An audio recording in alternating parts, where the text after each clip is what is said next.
Okay, so we are discussing from third canto, 5th chapter, 11th verse. Okay, so somebody can read the purport of this verse? Anyone online if they want to read? और यहाँ पे बहुत लोग ready हैं. Okay, पढ़िए, कोई नहीं पढ़ रहा है. Krishna Katha is so powerful that simply by entering into a person's ear, it can at once give deliverance from the bondage of family affection. Family affection is an illusory manifestation of the external energy, and it is the only impetus for all mundane activities. As long as there is a mundane activity and the mind is absorbed in such engagement, one has to undergo the repetition of birth and death in the current material nations. Okay, so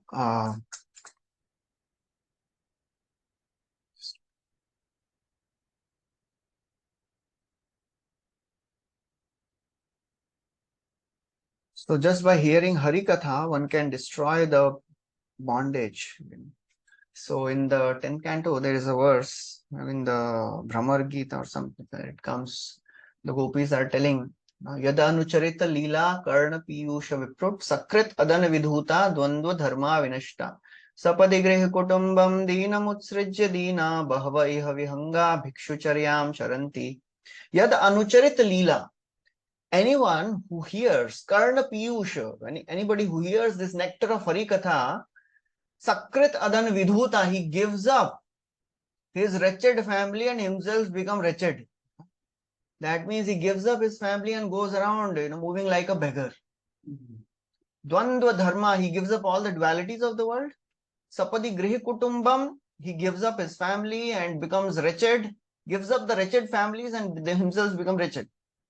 Bahava iha vihanga, and these people, they become like birds.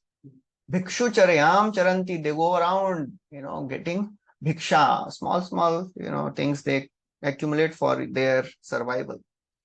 So that's how the Krishna Katha is so powerful that it naturally generates detachment. Which verse says this? Krishna Katha naturally gives vairagya. Bhakti gives vairagya. Famous verse. Vasudeve. Bhagavati.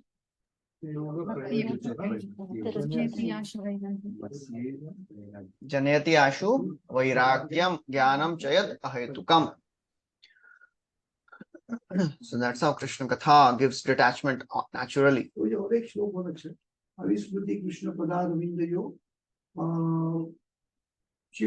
Shinam abadrani chasham anoti. अच्छा, कहाँ पे है? ये मैंने पढ़ा था इसमें. भागवतम से. भागवतम नहीं शायद होगा. और आगे भी है उसके ऐसा है कि it gives you vairagya and it gives you param bhakti. Okay. ज्ञान and विज्ञान, along with ज्ञान and विज्ञान. एक और है ना, भक्ति परेशानुभवो विरक्ति अन्यत्र. Three things. When we eat food, three things happen. Tushti, pushti, kshutapayunughasam. Similarly, when one practices Krishna consciousness, devotion increases, one experiences Krishna and becomes detached from the world. So, Prabhupada continues that people of this world, they are influenced by modes of passion and ignorance, and it binds one to the bodily concept of life. The best among the fools who are thus deluded are those who are engaged in altruistic activities, means fruitive activities, or philanthropic activities, under the spell of modes of passion. Bhagavad Gita is direct Krishna Katha. It gives the humanity the elementary lesson that body is perishable. The conscious being is eternally existent. It cannot be killed. Anyone who misunderstands this perishable body to be self works in the name of sociology, politics, philanthropy, and all that. He is certainly a fool. Some of them are above the modes of passion and ignorance. They are situated in goodness. But still, mundane goodness can enlighten one that the body and self is different. But due to being contaminated those in mundane goodness cannot understand the real nature of the self. So they can understand, okay, there is something which is different. This body and soul is different, but they can't understand the actual philosophy. What is actually soul? And they try to come to impersonal conception. They start thinking, okay, soul and super soul, Atma so Paramatma, na? Brahman so Par Brahma, same hai. So that is the impersonal understanding they come to. Those who are in the mode of goodness, mundane goodness. But Krishna Katha is the only thing which can purify this materialistic mentality. This is the greatest missionary activity. In the second canto, Brahmaji, after describing all these things to Narad Muni, he says, you have asked about Purusha Avatar, I told about Purusha Avatars, now I'll tell you what is dear to me. And what he tells? Leela Avatars. And he tells Leela Avatar has 4 qualities. Anyone remembers? प्राधान्यतोय त्रिशान्मन्ति लीलावतारान् पुरुषस्य भूम्नः आपीयतां कर्णकषाय शोषान् अनुक्रमश्य य इमान् सुपेशान्. Apiyataam, they are very relishing. They can be relished. Karnakashaya shoshan, they purify the polluted. Whatever is polluted. Aim of life? No, aim of life. Aim of life. Karna Kashaya Shoshan means whatever is foul matter accumulated in the ears, all the kachara of the because whatever we have heard, it is collected in the ear. Karna Kashaya. Kashaya means all the contamination, dirtiness. Shoshan, it gets purified. And is Supeshan, it is pleasing to hear. And Risha Amananti, it is certified by the great sages. So that is a quality of Krishna Katha or Leela Avatar Katha. Okay, so then after this, he continues. Yes, when we hear among the devotees, when we try to read at home, it's a complete different scenario. We cannot read more than at least myself. 1 hour, 1 hour we pada to bahut ho gaya. When we do here, there's no relation. What is the difference? When we are sitting together, the combined vibrations of the consciousness of all the devotees, they help us. That's why sitting alone, hearing online classes and attending physical classes are different. Because when we are coming together and all the devotees, they have their consciousness, very pure and they want to hear. So that adds up, that purifies the atmosphere. Because everyone, they are emitting their consciousness by their presence. As they say, aura bolte hain usko. So when we come together, the devotees' presence, they purify our consciousness also. So if few devotees are sitting in the class and sleeping, then other devotees also get inspired. They bhi so rahe hain, to hum bhi so jate hain. Because they are emitting certain type of vibrations. They are thoda mode of good ignorance and So that's how it is a service to devotee community to be inspired and to enthusiastic in association. That way we'll inspire others also. They may get benefited or not, but we will get benefited for sure. So that's how it is natural. When we do something in association, we can do much more. Anything we do in association, why 2 drunkards, they come and drink together, not alone, because when people, they drink in company, 2 things increase, quantity and quality. जो एक पीता है वो 2 P लेगा, and they discuss about so many other things also. So that is attractive, relishable. दुनिया भर की बातें करेंगे इधर उधर की. So that's what happens in association. We do more than our capacity. So that is the principle. Okay. Next verse. Muni vivakshur bhagavad gunanam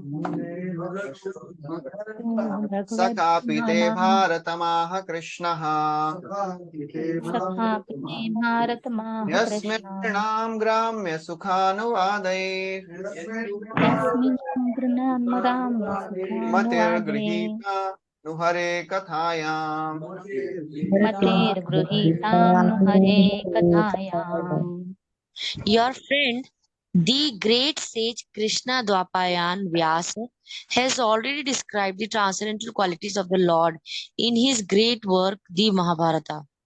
But the whole idea is to draw the attention of the mass of people to Krishna Katha, Bhagavad Gita, through their strong affinity for hearing mundane topics. So now Vidur is saying, okay, your friend Vyasa, because Maitreya and Vyas, they were classmates. So he was a disciple of Parashar Muni.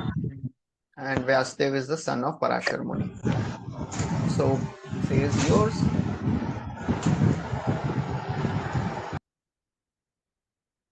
Your friend, the great sage. Oh, sorry. Maitreya and Vyasdev. Yes, I spoke the right. Yes, correct. Okay. So he has already described all these transcendental qualities just to inspire people to ultimately come to spiritual life only, spiritual katha only. And then Prabhupada writes in the purport, okay, Vishwanath Chakravarti Thakur also writes something. The minds of men absorbed in material pleasure became controlled by Vyasa through stories of Artha and Kama. Because already they are attracted to Artha and Kama, so Vyasdev gave, he tried to do indirect preaching. But the problem was, Narad Muni said, indirect preaching में कुछ ज़्यादा indirect हो गया है, direct कुछ नहीं है, you know. So that's the difference between tradition and innovation. You know? So that's how we have to be careful how much to innovate, you know, because otherwise in the name of innovating, the content, actual content may be lost. So Prabhupada was expert in, you know, balancing this tradition and innovation. He innovated so many things. So any innovations Prabhupada did? Anyone can tell? Prabhupada introduced something which was not orthodox Vedic. Well, that was there. Matajis would get initiation, but not Brahman initiation. Prabhupada gave Brahman initiation to Matajis also. Sannyasis cannot marry the. He married. Married. Yeah. He made his disciples. He himself performed Vivaha Yagya. What else? They don't cross. Madhva sannyasis, they are so very strict. They can never cross. Prabhupada did completely opposite. He traveled 14 times. Anything else Prabhupada did?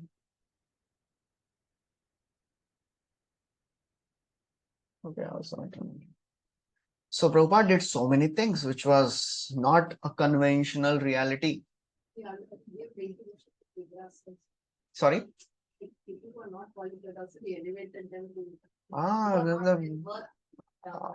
Yes, you know, he went for preaching in places where one dare to go. Normal person. हम लोग देखेंगे भी नहीं उधर. Normal person also will not go. Yeah, normal person will not go. Yes, Prabhupada went to the lowest of the places, Bauri. And Prabhupada would walk up to his room and all the hippies, they would be drunk and they would be lying down on the stairs. Somebody would be urinating and vomiting and Prabhupada would walk up through all that. So Prabhupada did something amazing. You know, there is a chapter in Lilamrit. Only he could lead them. There is a chapter in Lilamrit. Only Prabhupada could do it. Nobody else could have done. So, Prabhupada writes, Vyasadeva compiled Mahabharata for less intelligent class of men. Vedanta Sutra was compiled for persons already above the mundane topics, who might have already have tasted the bitterness of material world. Athato Brahma Jigyasa, first aphorism. That is, only when one has finished the business of mundane inquiries, one can make relevant inquiries about Brahman. So basically, Vedanta Sutra was for people who are already detached from the world. Those who are Gyanis, they can read Vedanta Sutra, not ordinary people who are still attached. So Vyasdev, as a compassionate worker, he wanted to give some benefit to all these people also who are not so much advanced in spiritual understanding. So for them, he wrote Mahabharata and Puranas. Such intelligent men cannot understand the purpose of Vedanta. The real purpose of Vedanta is explained by author himself in Srimad Bhagvatam. So that's how Prabhupada is writing all this. Okay. So then after a few lines, Prabhupada writes, Srila Vyasadeva had no interest in writing a history of mundane activities other than to give less intelligent people a chance for transcendental message. So then he says, Vidurji continues that, your friend Vyasadeva, he gave this transcendental knowledge of Bhagavad Gita also. And you know what will happen when people read this Bhagavad Gita properly? That he says in the next verse. That Krishna Katha creates indifference for sure. Sa Shraddhadhanasya Vivardhamana श्रद्धानस्य विवर्धमानो Viraktimanyatra Karoti Pumsaha विरक्तिमन्यत्र करोति पुंसः Hareha Padanu Smriti Nirvritasya हरेर्पदानो स्मृतिनिवृतस्य Samasta Dukkha Pyayamasu Dhatte. समस्तदुःखापयोमापशुद्धत्ते. For one who is Hare Krishna. anxious to engage constantly in hearing such topics, Krishna Katha gradually increases his indifference towards all other things.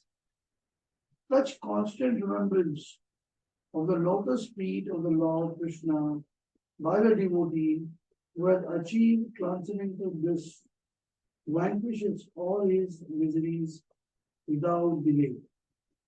Sa Shraddhadhanasya Vivardhamana.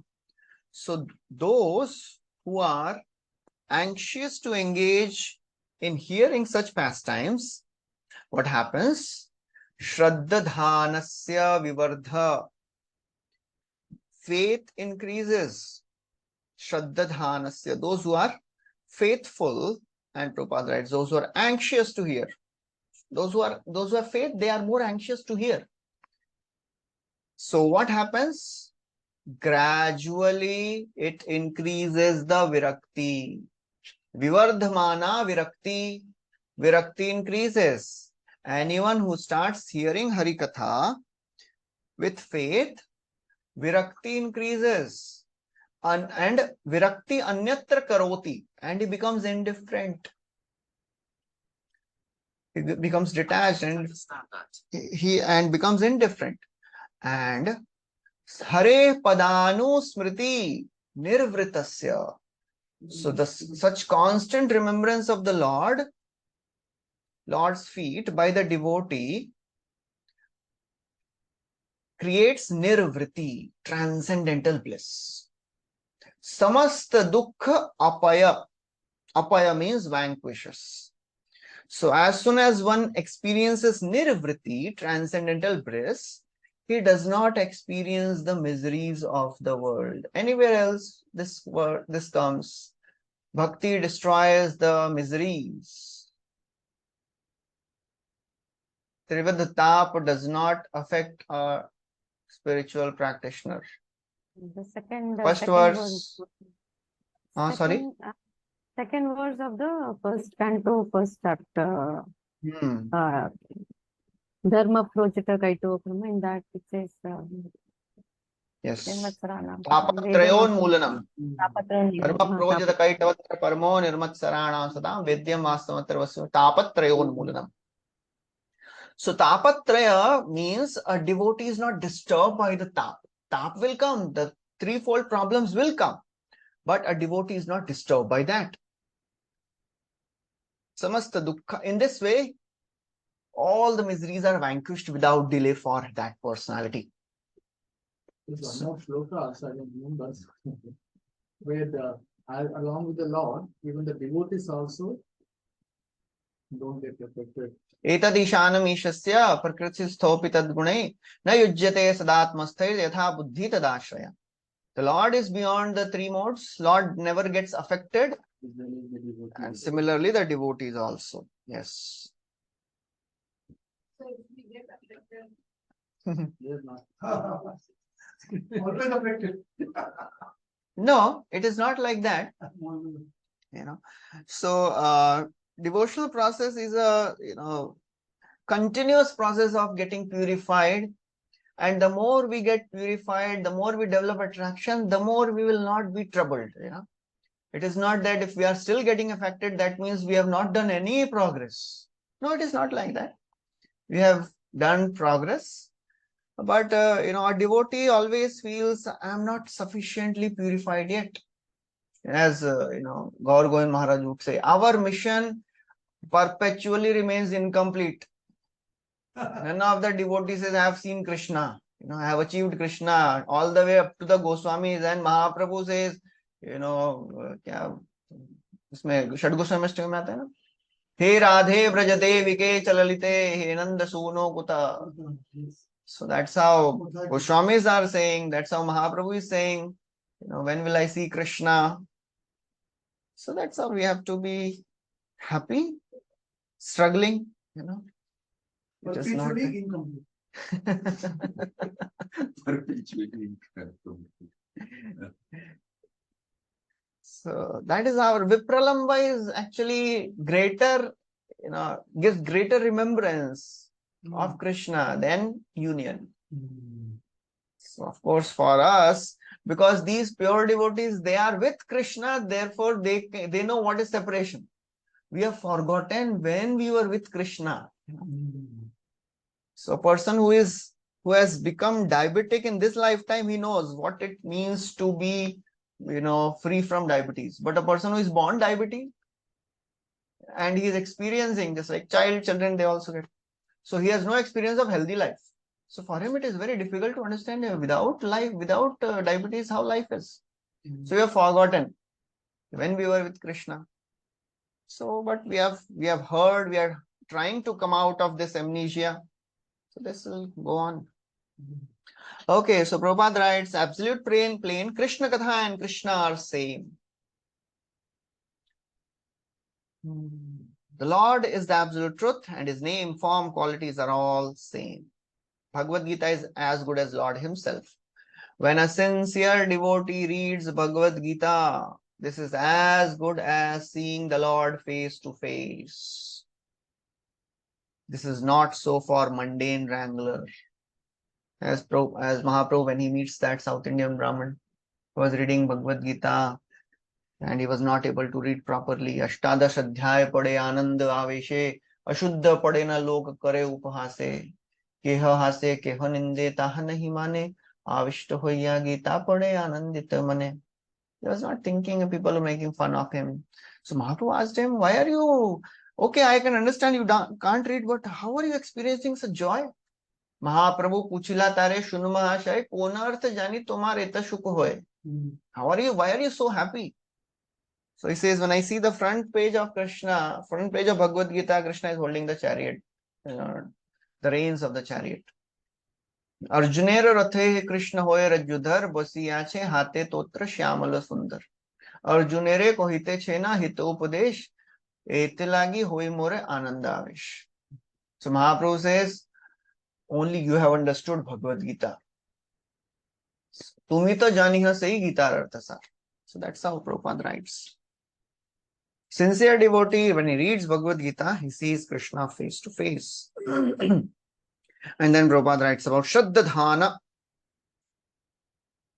Anyone who tries to squeeze some artificial meaning or interpretation is not Shraddhadhana Pumsaha. Such a person cannot derive any benefit from reading Bhagavad Gita. The Shraddhadhana or faithful devotee can actually derive all the benefits of Bhagavad Gita, because by omnipotency of the Lord he achieves transcendental bliss. And then Prabhupada writes, in front of this bliss, Brahmanand is fig. It is insignificant. One of the quality of devotion, bhakti, is described in Nectar of Devotion. What is one of the 6 quality? Secondary qualities. This is the 6th. One of the 6 is Sandrananda Vishesh Atma. Yes. Okay, so then 14th is an interesting verse. In that he says there are 3 types of people.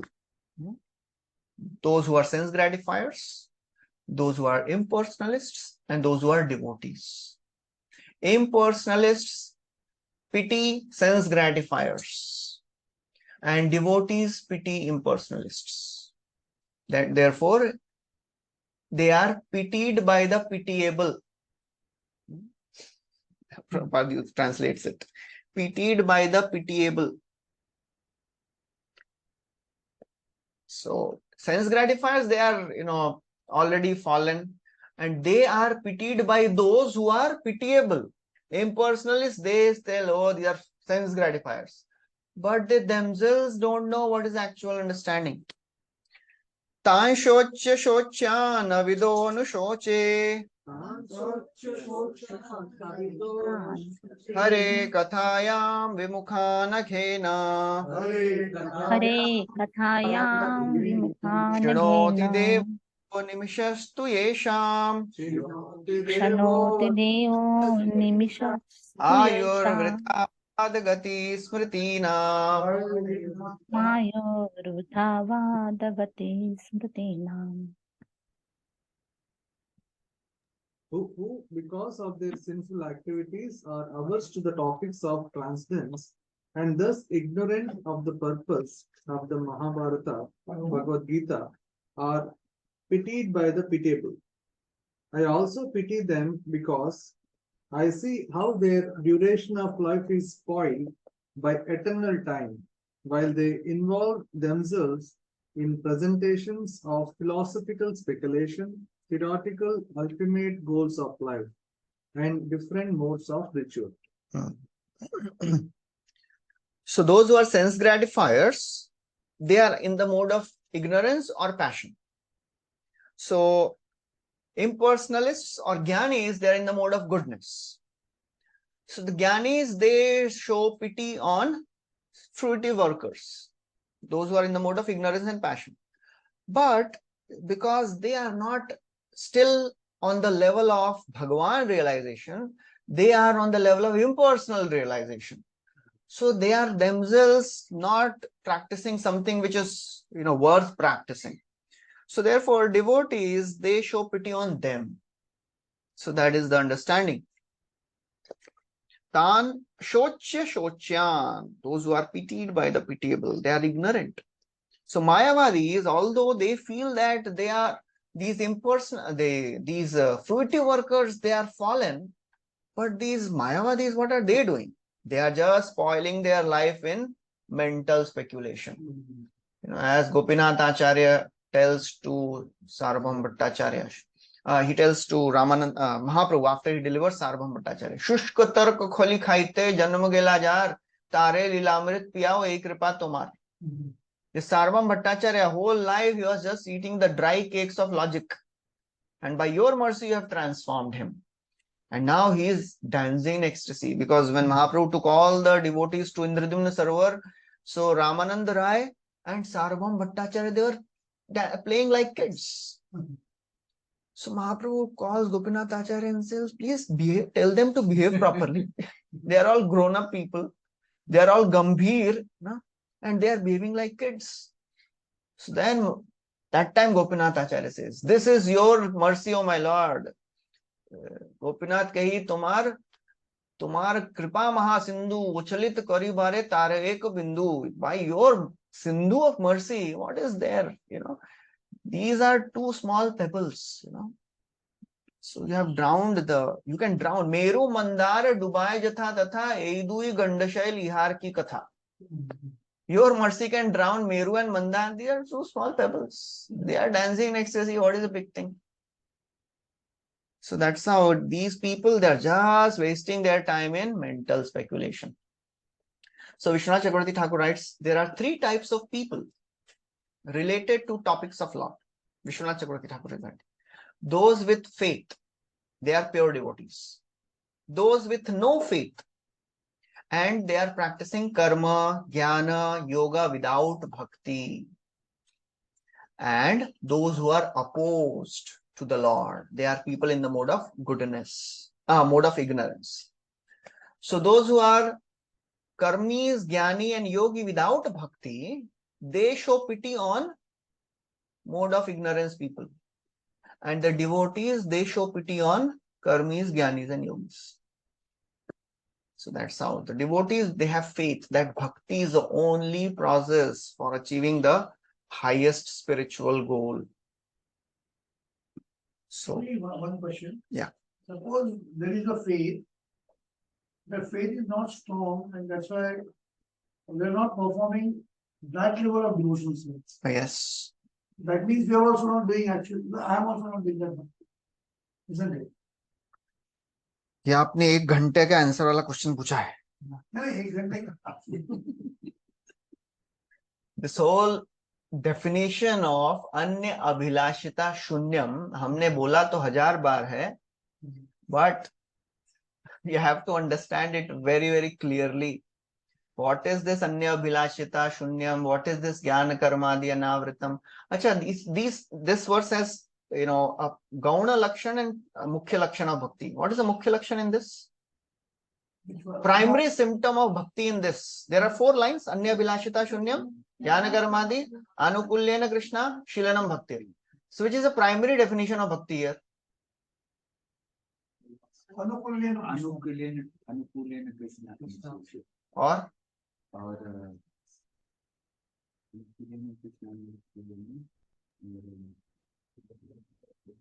that's it. ठीक है ना, मतलब मैं पूछ रहा था. And secondary अन्य अभिलाषिता and ज्ञान Karma. So that means if this anukulyena and Krishna anushilam is not there, it is not bhakti at all. And the first 2, if it is not there, still it will be bhakti, but it will not be pure bhakti. So what are we practicing is our bhakti. It is yeah, please. Just anybody who wants to sit up, niche बैठ के, it is difficult to sit for long. So anybody who is practicing bhakti and bhakti is not having these anya abhilashita shunya and jnana karmadi anavritam, that is not shuddha bhakti. So our bhakti, whatever we are practicing, so what is sadhana bhakti? Is sadhana bhakti uttam bhakti? No. Ayyo. Huh? Practicing, under the some regulation. Bhav bhakti is uttam bhakti? Bhakti is Anya abhilashita shunyam is the definition of uttama bhakti. Okay. So sadhana bhakti is uttam bhakti? sadhana bhakti is at the level of practicing and under respect. वो समझ गए. It is it uttam bhakti or not? नहीं. Okay. Bhav bhakti is uttam bhakti? No, bhav bhakti is also not. It is also not Some uttam. phrases there. Bhava Bhakti is almost close. So, but sadhana state also the bliss could be there, but the impurities are there in the sadhana. Impurities are there in the sadhaka. I am talking about bhakti. Huh? We are practicing sadhana bhakti, right? So is sadhana bhakti uttam bhakti? Yes, it is uttam. That should be very clear. Okay, I understand. I may not be pure, but whatever I am practicing is pure only. Because the limbs of sadhana bhakti are Shravanam, Kirtanam, Vishnu Smaranam. Yes. Pure hai na? Yes. So we may have anarthas. Sadhaka will have anartha. It is not the sadhan process. Sadhan is pure. Sadhana is perfect. We are practicing pure bhakti. Yes. We are not practicing something less. That should be very clear. Sadhan bhakti is uttam bhakti, bhav bhakti uttam bhakti, prem bhakti uttam bhakti. So anything, this is a paribhasha sutra of nectar of devotion, anya abhilashita shunyam. And after this, whatever is described is all uttam bhakti only. Sadhana bhakti, the first 17 chapters, 16 chapters is sadhana bhakti. Then 17th, 18th is bhava, and then prema. They are all uttam bhakti. So this should be very, very clear. We are practicing uttama bhakti. So now coming to faith. So are we practicing Shuddha Bhakti? Okay. Is my devotion mixed or pure? My devotion is mixed. Mixed. किसको लगता है mixed है, किसको लगता है pure है? Online devotees, they also. हमारा मतलब सबका जो भी Krishna conscious जो भी devotees हैं, those are following 4 related principles, chanting 16 rounds. What are the different levels? ठीक है, आप अपना अंडरस्टैंडिंग बताइए, बाद में मैं बोलता हूँ. It is mixed. Mine is mixed. Mine is, आपका मिक्स्ड है. और आपका क्या है? मिक्स्ड है. The practice endeavor is not mixed, but it just happens. So Okay. So we can take this in a different class altogether, but just to give you a synopsis of, in the 3rd canto, one of the last chapters, Kapiladev describes bhakti in the 3 modes: Sattva-guni bhakti, Rajoguni bhakti, Tamoguni bhakti, right? So Sattva-guni, so that is called as mixed devotion. So now if you read the definition of Sattva-guni bhakti, Rajoguni bhakti, Tamoguni bhakti, do we fit in any of that? Yes. So I'll read it, if you want, then we can understand. Now I have this. This is a very important thing to understand. What type of bhakti are we practicing? And is my faith pure? Because it is very, very important to understand. faith is pure, but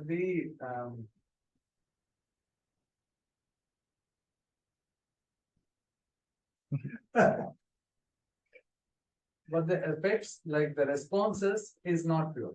I mean, not as expected. Disturb होता है ना? खाना भी disturb ही रहता है. कभी-कभी भक्ति होती है. See,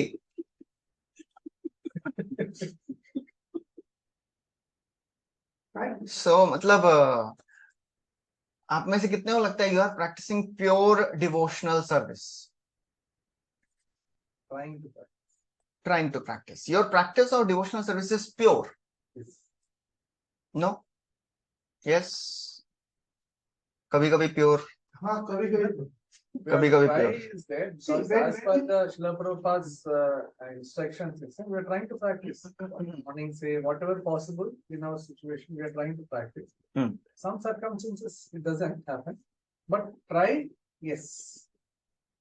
Try तो करते हैं. जैसे कि for example, from morning I listen. Suppose I get up. I don't come from Mangal Aarti, but I try to listen Mangal Aarti at my house. Okay, so ठीक है. So अभी आप लोगों ने बोला कि pure devotional service means अन्य अभिलाषिता शून्यम, right? So in these 4 things, which of these we are not able to follow? Then it will become impure, right? Anya Abhilashita is not there, na? What is the meaning of anya abhilashita shunyam? That we should not have any desire except Krishna. That Okay. emergency desires should accept those. Anyone else would like to say something about this meaning of anya abhilashita shunyam? All the activities should be total to the Lord. That is remembrance is not there. Okay. Remembrance is not there. Every activity what we do throughout the day, remembrance is not there. So that means continuity is not there. Anu. Anu. Anu is not there. Okay. So, you know what is the definition of Anu for Anu given by Jiva Goswami? He says Anu means if a devotee, it is not every moment, every day. That is the definition of Anu. Jiva Goswami writes. Every day. Anu means what? If somebody can practice, can remember daily, that is Anu. Satatam Kirtan. So, that is also, there are various levels, but what Jiva Goswami gives the definition, because we are reading the definition of Rupa Goswami. Anya Bilashita Shunyam Jnana Garmadhyana Avritam. And Jiva Goswami has written a commentary on it. उसको दिग्दर्शनी टीका बोलते, दिग्दर्शनी, sorry, Durgama Sangamani टीका, Jiva Goswami has written. So Anu, in that he says, I'll just read it.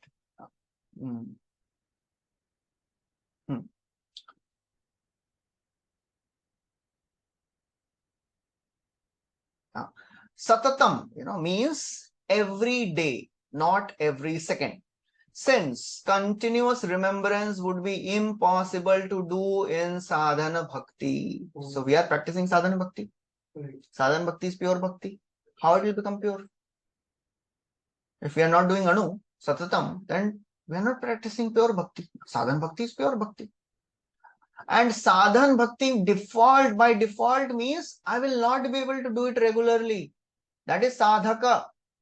Jata Shraddho Matkathasu Nirvinnah Sarvakarmasu Ved Dukhatmakan Kaman Parityago Pyanishwaraha Tato Bhajeta Mam Prita Shraddhalu Dridanichayaha Jushamanascha Tan Kaman Dukko Darkamsha Garhayan. That is a Vaidhi Sadhan Bhakta definition. Bhagavatam ka definition hai. Jata Shraddho, uski Shraddha ka janma hua hai in my pastimes. Matkatha. He has given up all sense gratification because he knows. We have all understood. We know sense gratification will give misery, but parityage api anishwara. Still we can't give it up. Then what a devotee does? Tato bhajet. Still he practices bhakti. Mam prita. When we are not able to practice bhakti according to our standards, what happens? What feelings come? Kya hota hai? If we are not able to come up to our expectations. Okay, we are not satisfied, we feel guilty, we feel, frustrated sometimes, morose, depressed sometimes. That's why Krishna says, I know this will happen, so you should be happy. Mam Prita. Please be happy, don't get depressed. That is natural to fall down in the stage of sadhana bhakti. So it is natural for a sadhaka to fall down. Don't be depressed about that. Continue practicing bhakti with tato bhajet mam prita shraddhalu, with faith and determination. All the while repenting for your activities. Garhayan means repent. So we are practicing sadhana bhakti and it is pure bhakti. So what is the definition of mixed devotion? So Tamsi Bhakti, it is described the angry person. It is 319.8.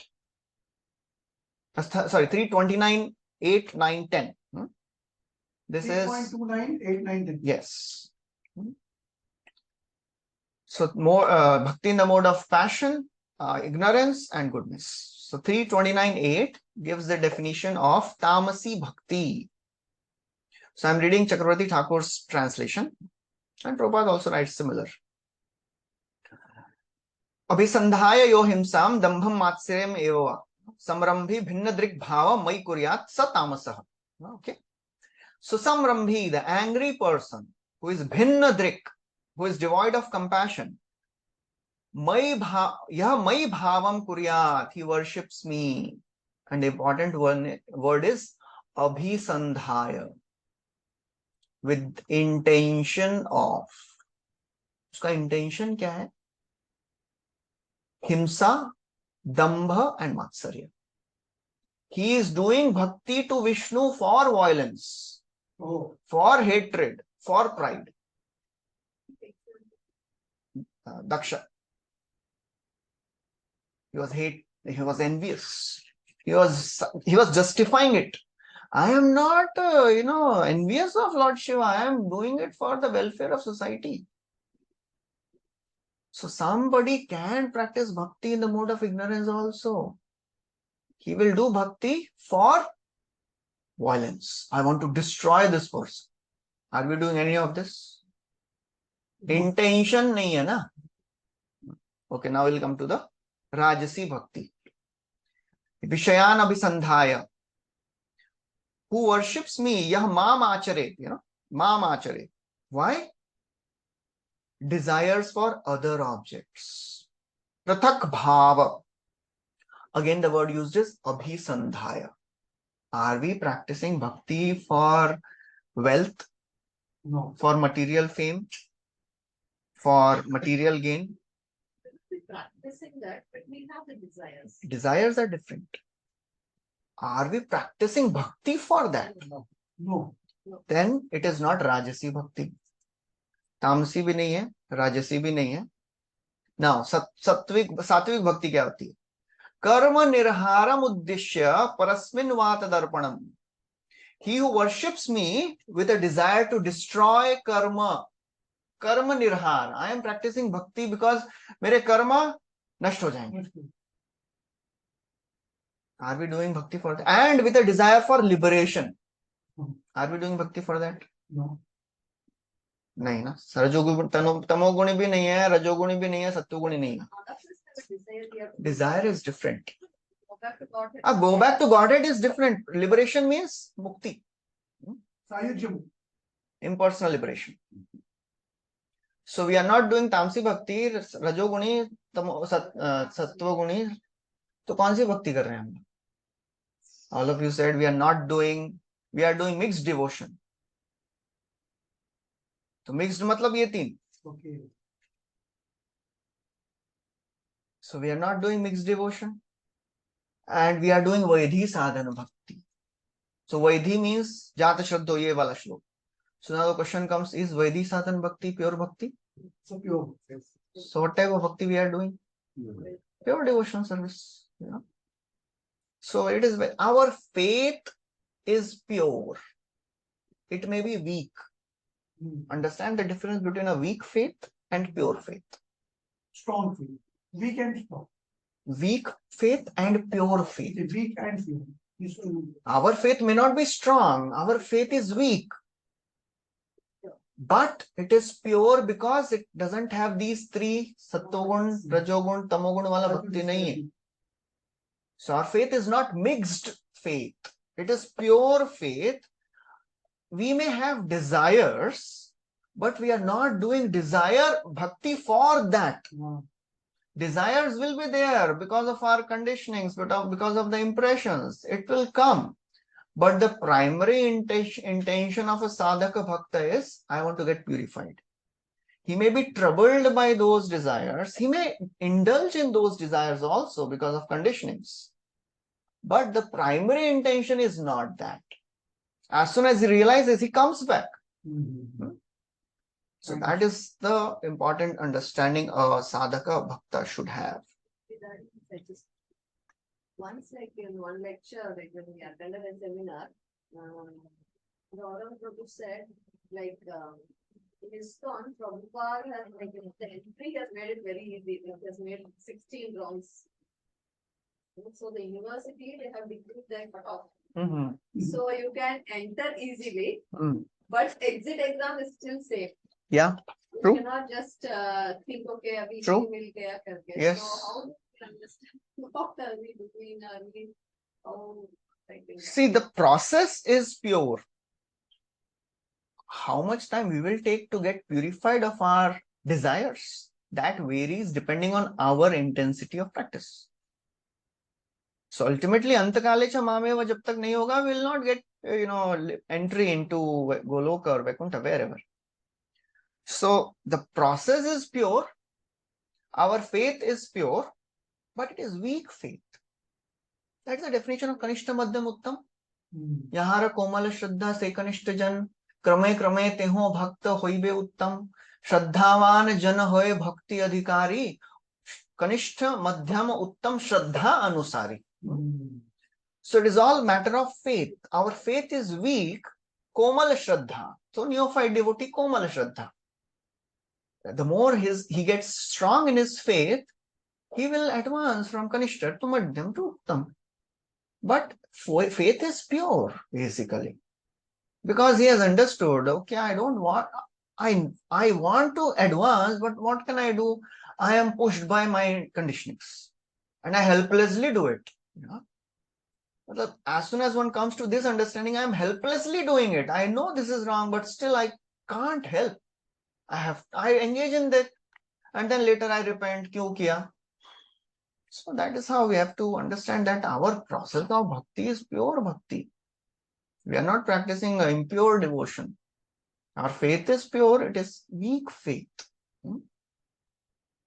The weak faith, when it increases to stronger faith, then Kanishta Madhyam Uttam, then we become purified. How that We may not be. That faith becomes stronger. अभी पूरी रामायण खत्म हो गई पूछ रहे हैं.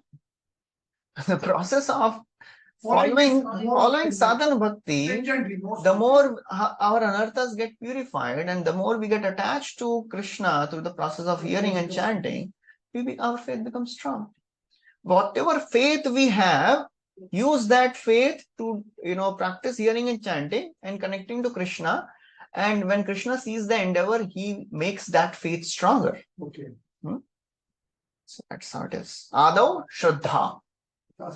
Whatever Shraddha we have, we engage it and try to come close to Krishna. And when Krishna sees that this person is endeavoring, he will give more faith. He'll make our faith strong. Okay. Thank you, Prabhu, for elaborate. We were deep insight. हम लोग कहाँ पे थे? 14th we did, right? 14th we did. Yeah. So we're reading the translation purport.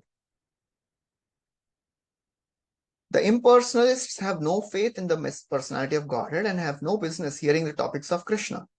Such persons are pitiable for the first-class pure devotees of the Lord. The pitiable impersonalists pity those who are influenced by the modes of passion and ignorance, but pure devotees pity on both. They pity on impersonalists also, and they pity on fruitive workers also, because they are both wasting their valuable time, either in false pursuits, sense enjoyment, and mental speculative presentation. So that's what they are doing.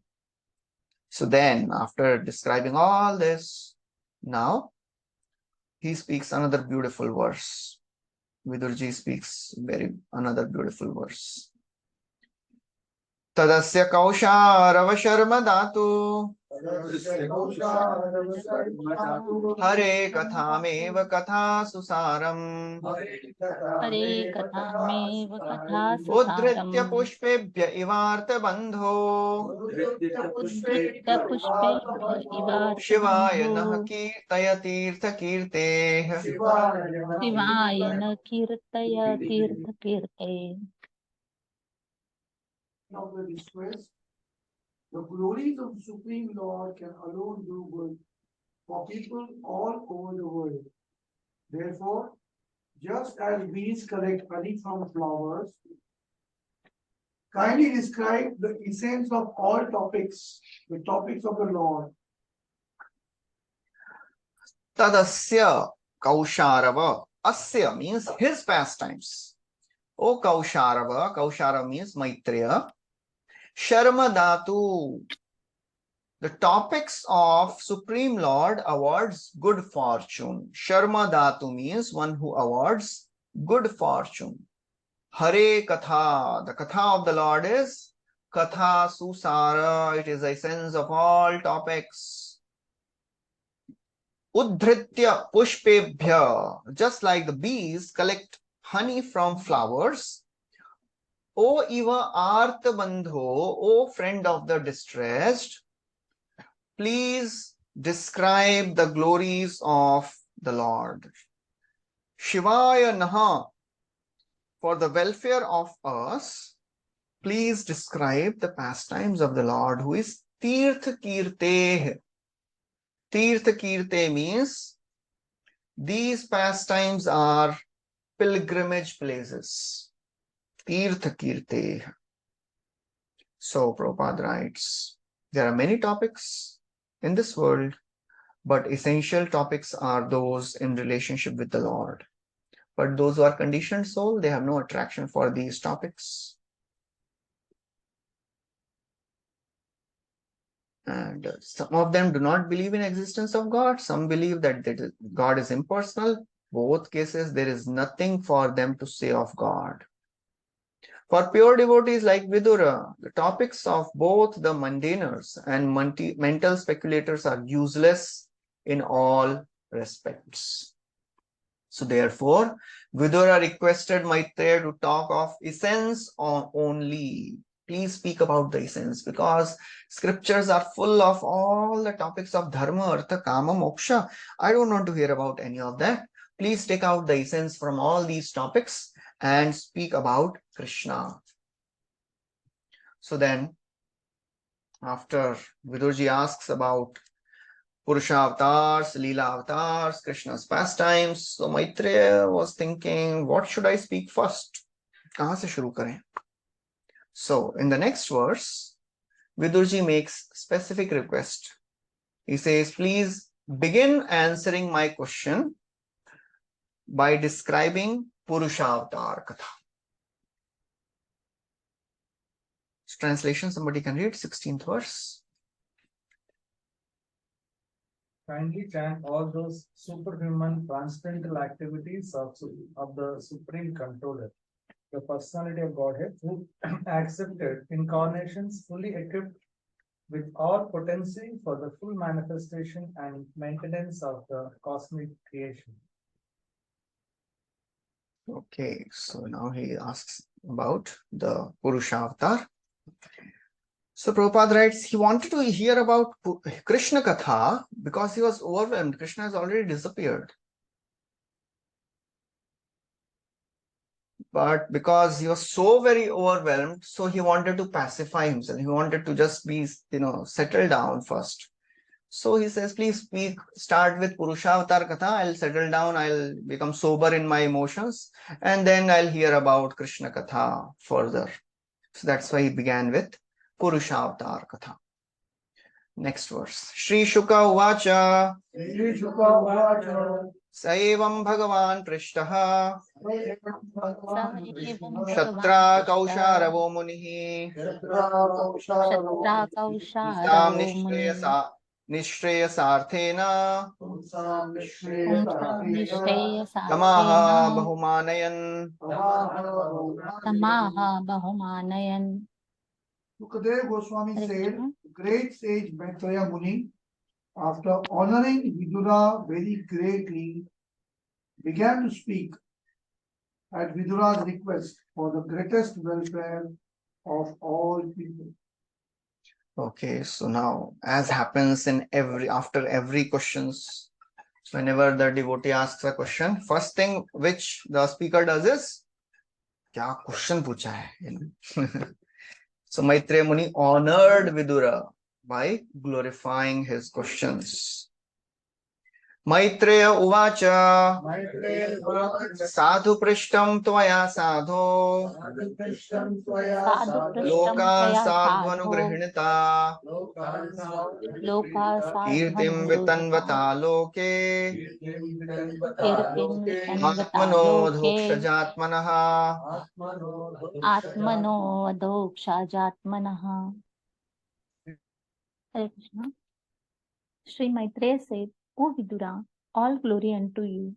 You have inquired from me of the greatest of all goodness, and thus you have shown your mercy both to the world and to me, because your mind is always absorbed in thoughts of the transcendence. Hare Krishna. Sadhu Prishtam Tvaya Sadhu. O Vidura, all glory unto you. Sadhu Prishtam, you have inquired a wonderful question. Sadhu means wonderful. All good. Loka sadhu anugrihanata. You have shown mercy. Sadhu anugrihanata. You are the greatest of all goodness and you have shown your mercy both to the world and to me. Kirti vitanvata loke. You have shown your glory to the world by asking such question. Kirti vitanvata. Vitanvata means you have broadcasted your own glory by asking such question. Because Atmano adhokshaja Atmanaha. Because your mind is absorbed in transcendence. Therefore, you can ask such questions. Otherwise, ordinary people cannot ask such questions.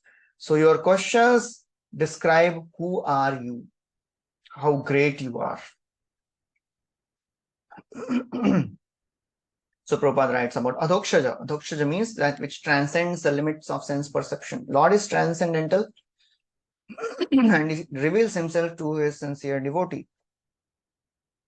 Okay, next verse, translation, somebody can read. Vidura, it is not at all wonderful that you have so accepted the Lord without deviation of thought, for you were born from this humanity of the Deva. So Prabhupada in the purport describes about the birth of Vyasadeva and how the science of Garbhadhan, how it is very important to be in right consciousness. So all that Prabhupada writes. Last few lines Prabhupada is writing. There is no need to check the growth of population if the children are born as human beings with all precautions. So-called birth control is not only vicious but also useless. Okay, next verse. Now he is telling Vidurji who he was in his past life. Mandavya Shapad Bhagavan Praja Sanyamano Yamaha Bhratu Kshetre Bhujishyayam Bhatrukshetrai Chataha Bhujishayam Satyavati Jata Satyavati Sutat. I know that you are now Vidura due to the cursing of Mandavya Muni, and that formerly we were King Yamaraja, the great controller of living entities after their death.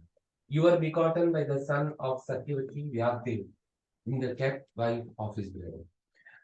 So Prabhupada writes the story of Mandavya Muni and Vidurji, how Mandavya Muni, he cursed Yamaraj because he was, unjustly punished by Yamaraj. Because in the childhood, he pierced a small ant with a, grass or something. So Prabhupada writes, and then he describes the birth of Vidurji. Next verse, translation. Your Hare good self Krishna. is one of the Mataji, padhi. Yes, thank you. Hare Krishna. Your good self is one of the eternal associates of the Supreme Personality of Godhead, for whose sake the Lord, while going back to his abode, left instruction with me. Hare Krishna. So this is a very interesting and important verse. Okay, we can decide this. Bhavan Bhagavato Nityam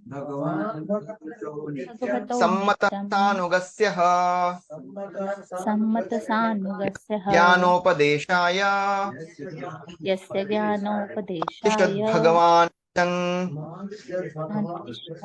So now this is very interesting and important point. Vidurji cried out of gratitude when he remembered the mercy of the Lord. In the 4th chapter it is described. So when he came to know that Lord remembered me when he was leaving, the last person he remembered was me. So that's what Maitreya Muni is informing him now. Bhavan, your good self was recognized by the Supreme Lord. Nityam Sammataha Sanugasyaha. So you were recognized as one of the eternal associates of the Lord. And he instructed me and he told that please give these instructions to Vidurji. So Prabhupada writes, Yamaraj decides the destinies of people. He is surely the most confident representative of the Lord, confidential representative. Such confidential posts are offered to great devotees. Because Vidura happened to be among them, the Lord, while returning to Vaikuntha, left instructions for Vidurji. Generally, the eternal associates of the Lord do not come to material world.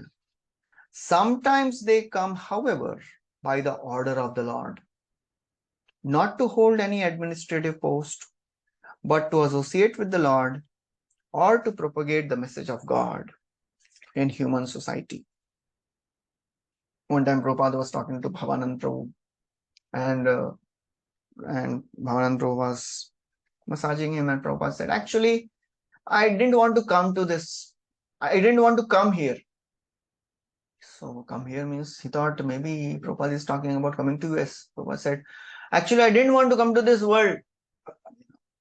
But Krishna, he pushed me. He said, you go and write some books and come back. Otherwise, I was not coming here. No. So that's what Prabhupada is writing here. Sometimes writes his own stories. They come not to hold any administrative post, but to associate with the Lord and propagate the message of God. Athate Bhagavan Leela Yogamayo Brahmitaha Yogamayam Vishwastityut Udbhavantartha Vishwasti Varnaya Uddhavantartha Purvashaha. Varnayami I shall therefore Purvashaha. the pastimes by which the personality of Godhead extends his transcendental potency for the creation, maintenance, and dissolution of the cosmic world as they occur one after another. So now he starts describing the Purusha-avatar Leela, Athate Bhagavan Leela. Bhagavan Leela means the pastimes of Purusha-avatar, starting with Mahavishnu. So that means now the process of creation is about to start.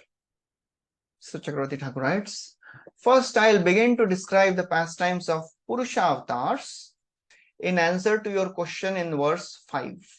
In the 5th verse of this chapter, he asked about the Purusha avatars.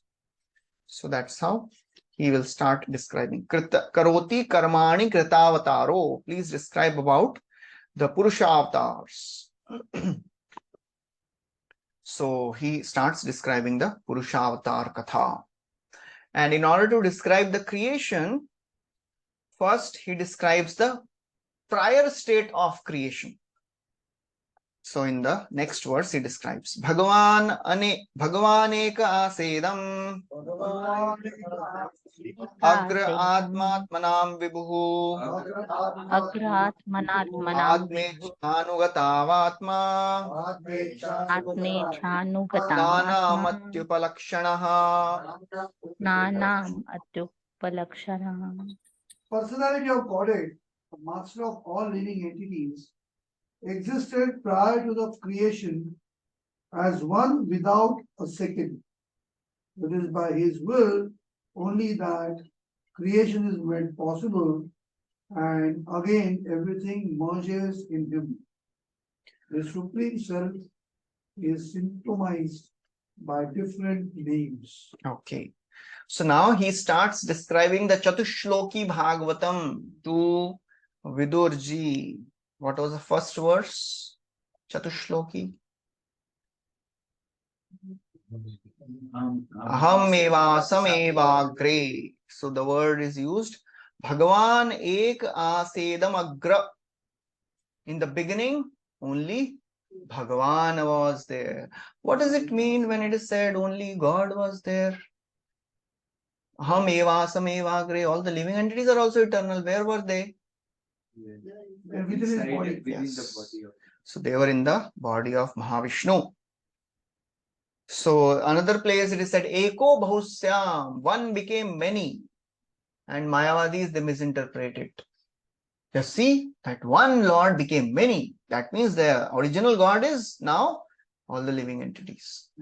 So what does it mean actually? Eko Bahusyam. Which point of time it is referred here?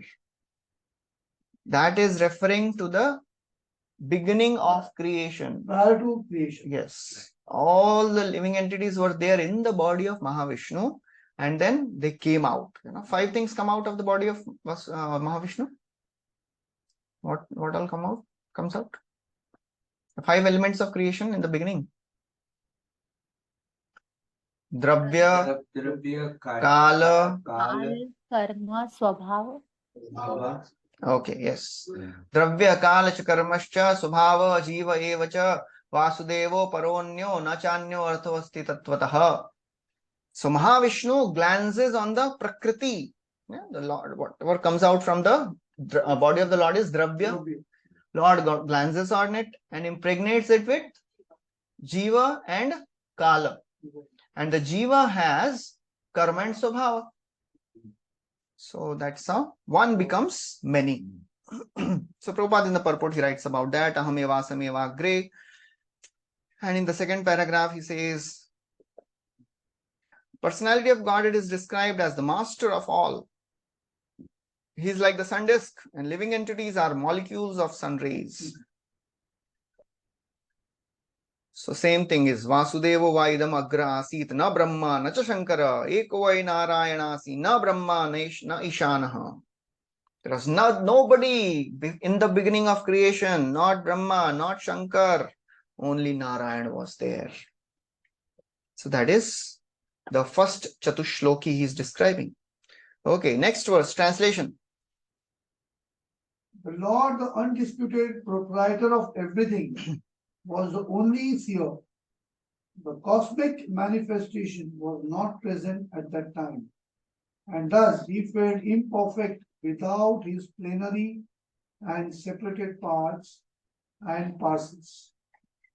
The material energy was dormant, whereas the eternal potency was manifested. Okay, so now here it is mentioned that Lord felt incomplete. So how can Lord be incomplete? So Prabhupada also describes about that. And Vishwanath Chakravarti Thakur writes, this is a poetic convention, just like householder feels non-existent without wife. अकेले क्या करेंगे, It is not that he is not existing, but because the wife is not there, he feels incomplete. So that's how the energy, all the material world is not manifested, so Lord feels incomplete. And Prabhupada also writes the same. He felt somewhat insufficient, like a husband feeling lonely in the absence of wife. This is poetic simile. The Lord wanted to create cosmic manifestation to give another chance to conditioned souls who are dormant in forgetfulness. So this entire material creation is a manifestation of compassion of the Lord. Lord is so compassionate that living entities who have rebelled against him, he is providing them all the facilities to so that they can try to enjoy. Nobody can be more compassionate than this Supreme Lord. If somebody is rebelling against you and you say, okay, I'll give you all the facilities and resources to rebel, that only Lord can do. Even if somebody comes to kill Krishna, he is giving him position of mother. That's what Brahmaji says. Sadvesha diva putana pisakula tvameva deva pita yad dhamartha surit priyatma tanaya prana shayas tot krite. Are you have delivered entire family of Putana. Sadvesha, she came in the dress of a devotee. Sakula, who was the family of Putana? Aghasur, Bakasur. तो सबका उद्धार कर दिया आपने. So what is remaining for you to give to Brajavasis, who gave everything to you? Dham, Artha, Surit, Priya, Atma, Tanaya, Pran, Tvat Krite. They gave everything to you. उनके लिए कुछ बचा क्या आपके पास से? So that is how unlimited, compassionate Lord is. So Prabhupada writes, it is the compassion of the Lord for the sleeping energy that he wants to see her awaken, to enjoy. Okay. Next verse, translation. The Lord is the seer, and the external energy which is seen works as both cause and effect in the cosmic manifestation. O greatly fortunate Vidura, this external energy is known as Maya or illusion, and through her agency only is the entire material manifestation made possible. Next. The Supreme Living Being in his feature as a transcendental Purusha incarnation, who is the Lord's plenary expansion, impregnates the material nature of three modes, and thus, by the influence of eternal time, the living entities appear. So now the creation process is starting. So Lord glances on the Mahatattva, on the Pradhan, and impregnates it with Kala, Karma, Guna, and the three modes also start working, and living entities also appear.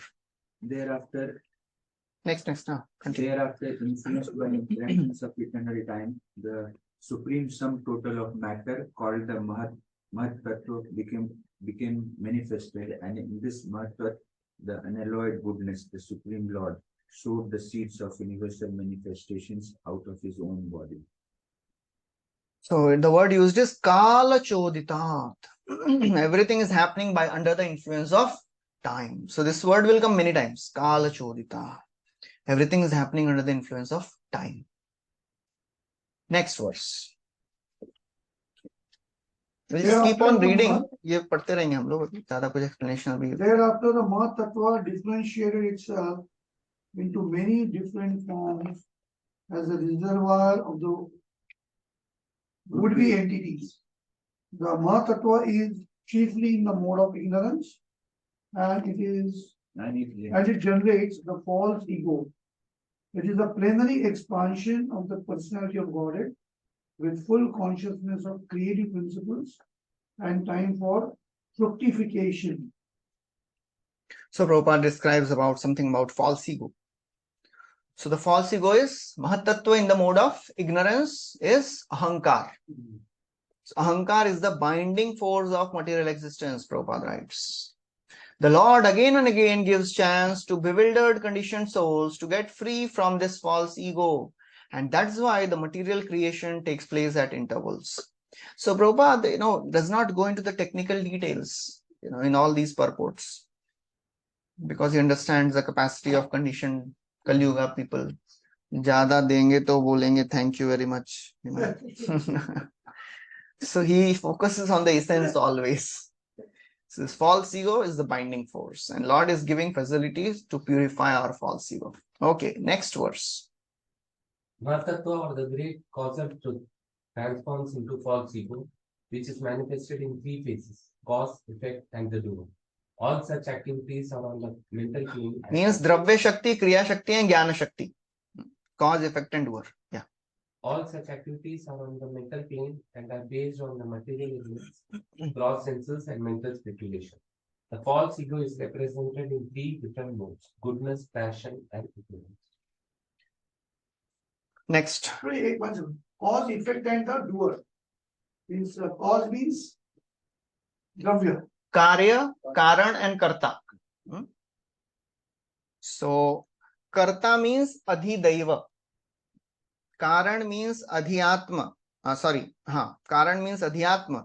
And Karya means Adhibhuta. We heard discuss this. Yes. Adhibhuta, Adhyatma, Adhidaiva. Yes. So that is Karya, Karan, and Karta.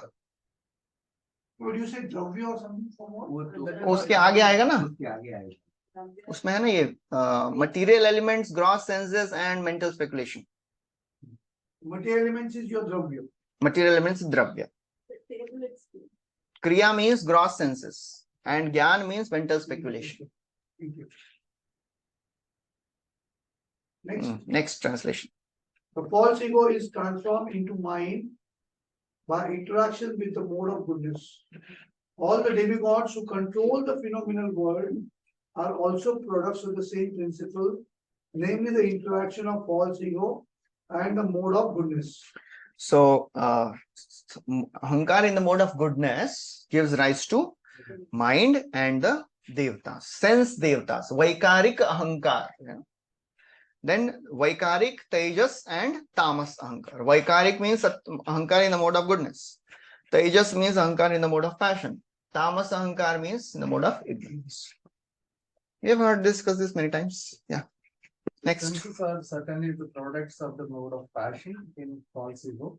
and therefore philosophical speculative knowledge and creative activities are predominantly products of the mode of passion. So Prabhupada writes, the chief function of false ego is godlessness. So when a person forgets his constitutional position, then he wants to be happy in two ways. He attempts to act fruitively, and after getting defeated, he tries to become God. I want to enjoy this world, यहाँ पे नहीं चलेगा तो भगवान बन जाते हैं, you know? This false idea of becoming one with God is the last snare of illusory energy. Prabhupada writes this statement many times. Last snare of Maya. The best means of liberation from the clutches of false ego is to give up the habit of philosophical speculation regarding the absolute truth. Next. The sky is a product of sound, and sound is transformation of egoistic ignorance. In other words, the sky is the symbolic representation of the Supreme Soul. So first is sound. From sound comes the sky. Next. Thereafter, the personal Godhead glanced over the sky, partly mixed with the eternal time and external energy, and thus developed the touch sensation, from which the air in the sky was produced. So all subtle things create gross. Subtle comes first. So from sound came the sky. Sky plus Lord's glance created touch. And from touch came air. Next. Thereafter, the extremely powerful air interacting with the sky generated the form of sense perception, and the perception of form transformed into electricity, the light to see the world. Next. When electricity was surcharged in the air and was glanced over by the Supreme, at that time by a mixture of eternal time and external energy, there occurred the creation of water and taste. Next. Thereafter, the water produced from electricity was glanced over by the Supreme Personality of Godhead and mixed with eternal time and external energy. Thus, it was transformed into earth, which is qualified primarily by sea. So in this way, all the elements are produced. So 37th describes of all the physical elements, beginning from sky down to earth, all the inferior and superior qualities are due to final touch of glance of the Lord. So Lord is involved in each and every part of the creation.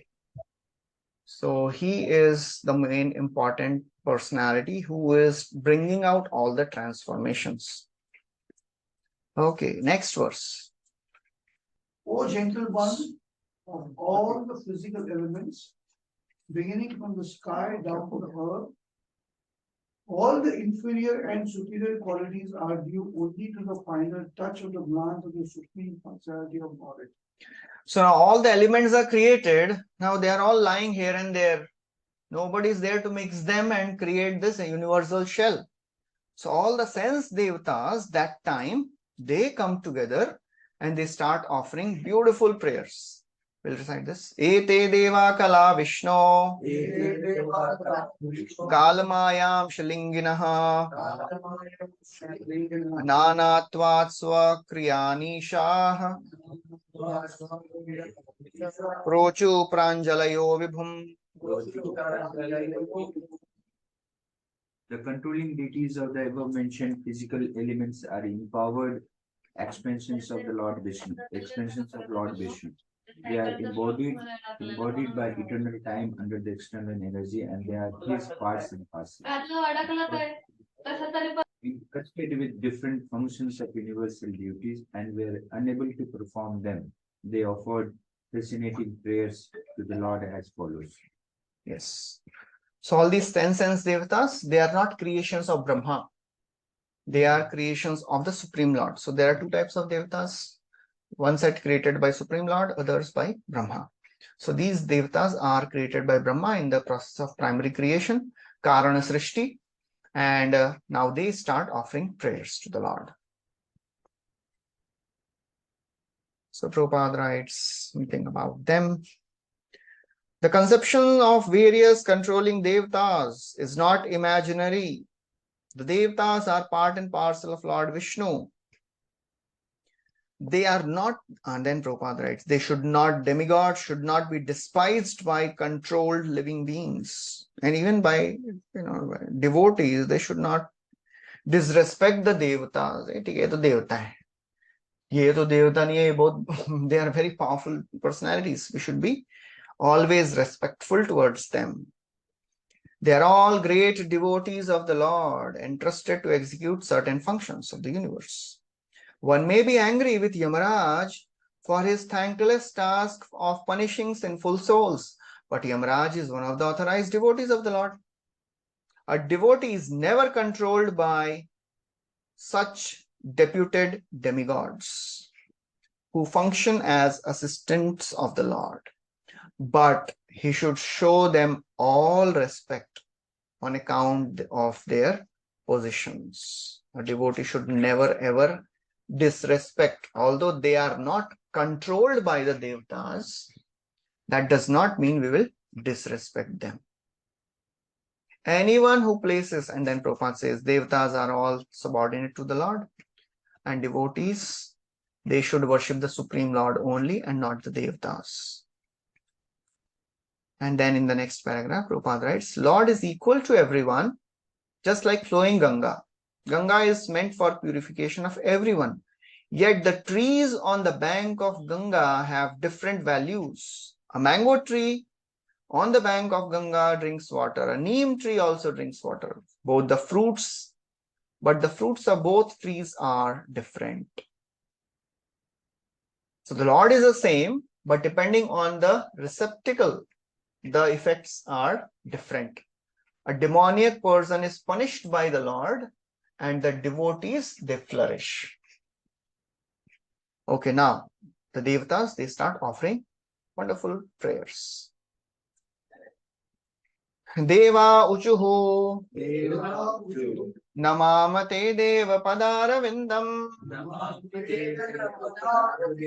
prapannatapopasamanat patram Prapannapopasammatapatram yatayonjasoru Yanmulaketayayanchutoru dukkam bahirukshipante. Samsara-dukkha-nirutpakshipanti. The demigod said, O Lord, your lotus feet are like an umbrella for the surrendered soul, protecting them from all the miseries of material existence. All the sages under that shelter throw off all material miseries. We therefore offer our respectful obeisance unto your lotus feet. Namamate, we offer our respectful obeisances unto Padaravinda, unto your lotus feet. That Padaravinda, that lotus feet is Atapatram. It is like an umbrella for whom? Prapanna, a person who is surrendered. And it protects from what? Which type of rains are protected? Tapa. All the Trivida Tapa, which is raining and troubling everyone, doesn't affect a devotee. Yan Moolaketa. Moolaketa means the shelter of lotus feet. Anyone, the great sages who take shelter of your lotus feet, what they do? Anjasa, very easily. Uru sansar dukkham. Uru means great miserable material existence. Ukshipanti. They can very easily throw it out. So that is the power of the lotus feet of the Lord. They quickly throw far away the root cause of material suffering.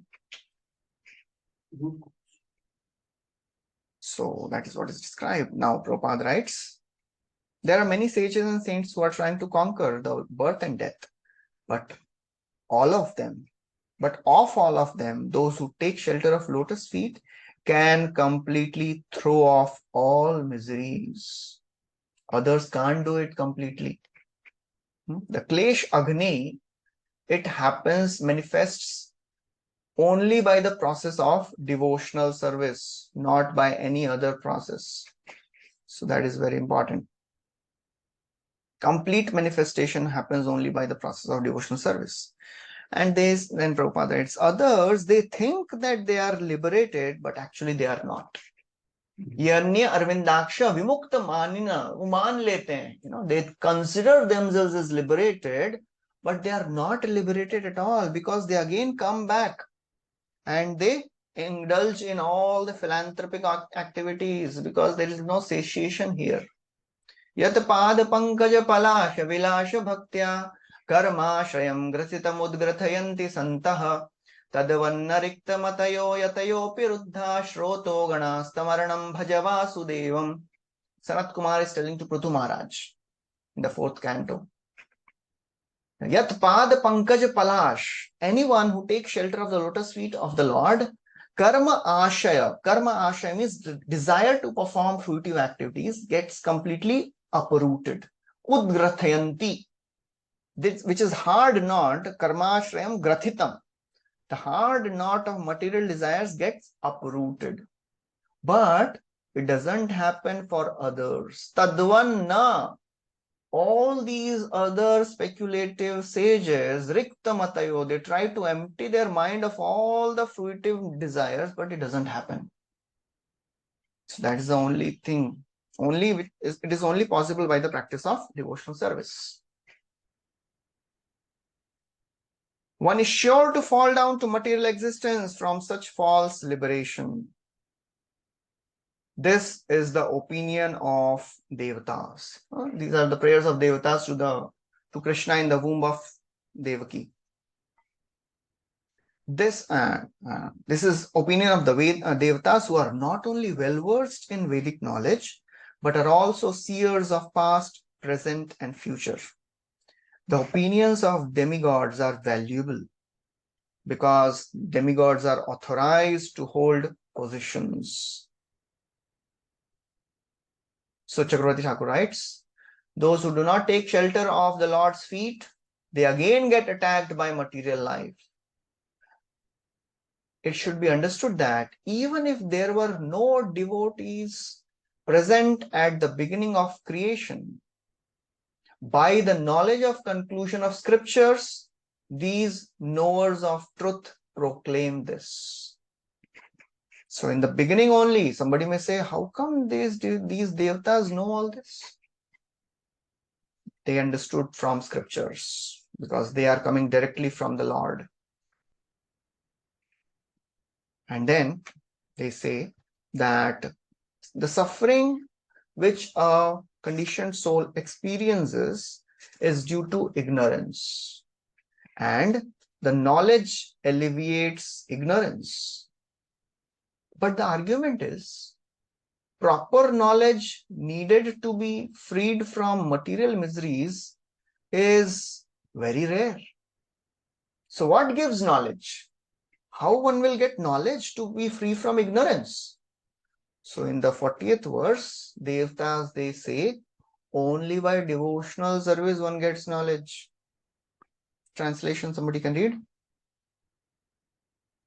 Which one? 40th. O Father, O Lord, O personality of Godhead, the living entities in the material world can never have any happiness because they are overwhelmed by the 3 kinds of miseries.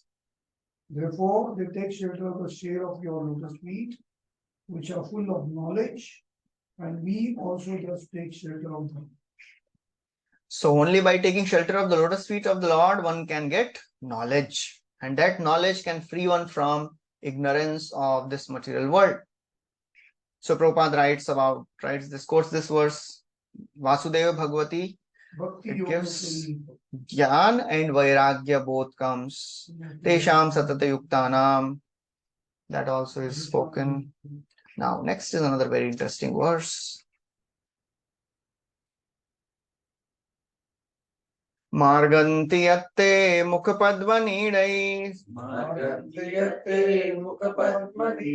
Chanda suparnai rishayo vivikte छन्दां सुपर्णे ऋषयो विभक्ते Agamarsho sharidvarayah यस्यागमर्षो Padam padam दसितरिश्वराय tirtha prapannah पदं पदं तीर्थपद प्रपन्ना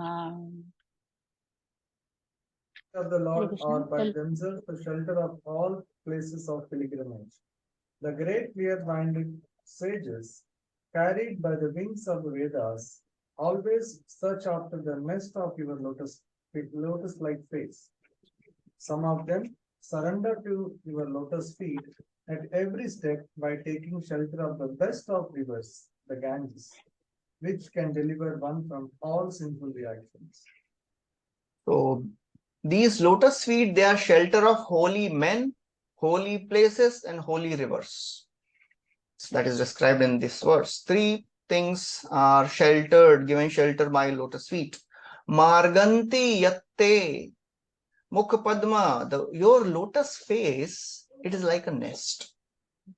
Just like the birds at the end of the day, they come to their nest. So the clear-minded sages, Rishayo Viviktaihi, the great sages with clear minds, they are like the birds. And how will they fly?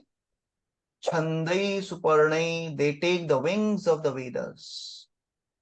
And they always search after the nest of your lotus face. And Yasya Aghamarsha, others, they take shelter of your lotus feet by taking bath in Ganga. Aghamarsha, the Ganga can destroy all the sins. Aghamarsha Uda Sarit. So some of them surrender to your lotus feet by taking shelter of Ganga. And therefore, your lotus feet are shelter of places of pilgrimage. Padam Padam Tirth Padaha. They are the shelter of all pilgrimages. So Vishwanath Chakravarti Thakur writes, those who desire to see your lotus feet by taking shelter of the two ladders of happiness constructed by your mercy to attain direct vision of your lotus feet are intelligent. So the two ladders, 2 feet are like the two ladders of happiness, two sticks of the ladder. And the great sages, they take shelter of this lotus feet. They are real Gyanis. And we have surrendered to your lotus feet. So these two ladders, what are these two ladders? He now describes more detail. First ladder is they search by the birds of the Vedas. Just like the birds, they search at the end of the day, they come back to their nests. Similarly, the sages, they also take shelter of the wings of the Vedas and they come to your lotus feet. Second ladder is the ladder of the river Ganga. So these are the two ladders which are described. And the people, the great sages, they take shelter of these two ladders. So Prabhupada in the purport, he describes how the Paramhamsas, they always take shelter of the lotus feet of the Lord. Paramhamsas are compared to royal swans who make their nests on the petals of lotus flowers. Kaviraj Goswami describes also the devotee should become like swans. Nana bhavera bhaktajan hamsa chakravakagan yate sabe kore na vihar Krishna keli sumrinal yaha pai sarvakal bhakta hamsa koroe ahar. So the devotees, they should be like chakravak and swans. Hamsa chakravakagan. So Chakravak only drinks water which is coming from the clouds, directly the rains water. So devotee is not interested in any other pastimes. He's only interested in Harikatha. And he's like swan. The swan is expert in separating water from milk. So the devotees are like swans. They separate the pure Hari Katha from all the contaminations of the world and they enjoy.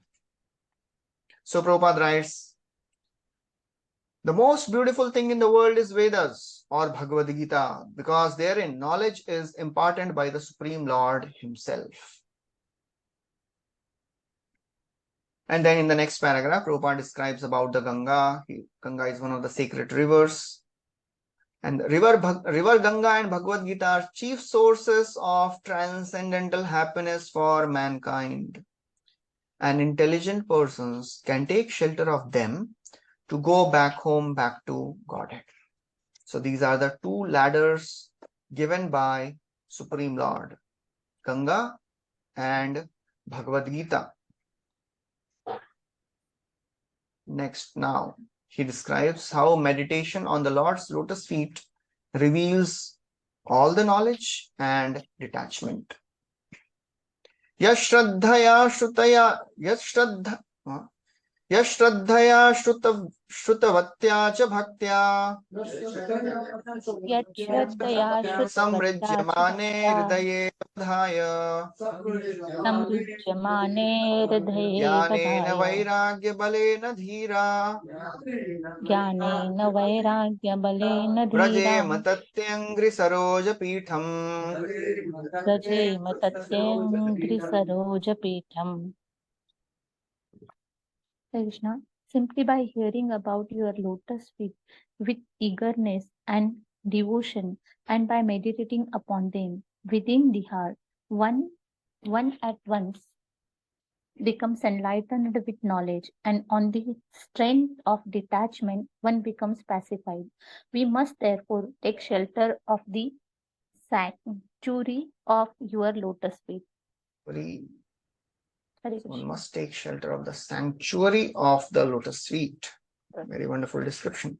Yashraddhaya, with eagerness and devotion, Shrutavatya cha Bhaktya, simply by hearing, Samrijyamane, by being cleansed. How one will be cleansed? By hearing about the lotus feet of the Lord with eagerness and with devotion, one will be cleansed. Hridaye avadhaye, by meditating upon him in his heart. And what will happen? Jnanena vairagya balena, one becomes enlightened with knowledge and one becomes pacified by detachment. Vrajema tatte saroj angri saroj, therefore one must take shelter of the sanctuary of your lotus feet.